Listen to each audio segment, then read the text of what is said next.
গোকুলনগর এলাকায় এক টিএসআর কর্মীর বাড়িতে দুঃসাহসিক চুরিকাণ্ড সংঘটিত করল চোরের দল।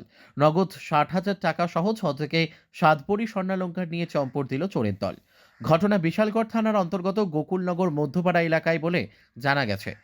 দুদিন ধরে বাড়িতে কেউ ছিল না। বৃহস্পতিবার সকালে বাড়িতে আসলে নজরে আসে চুরির বিষয়টি।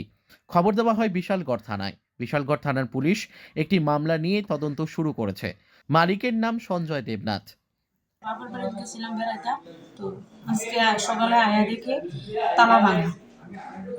তারপরে ঘরে আয়া দেখি সব জিনিস, আমার স্বর্ণের জিনিস সব লয়ে গেছে। তারপরে ৫০-৬০ হাজার টাকা ছিল, সবটি লয়ে গেছে। কিচ্ছু নাই ঘরের মধ্যে। কি নাম জায়গাটার?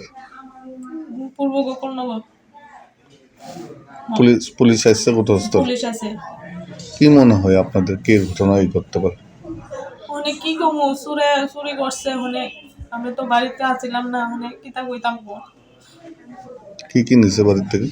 আমার সব বালা, নেকলেস, আমার বিয়ের সব জিনিস, আমার মেয়ের চেই, তারপরে আমার শঙ্খ বান্ধানি, আংটি, কানের ৫ জোড়া কানের, তারপরে বালা, সব কিচ্ছু রাখছে না, সব লেগে গেছে ঘরের যা আছে। কি নাম বাড়ির মালিকের?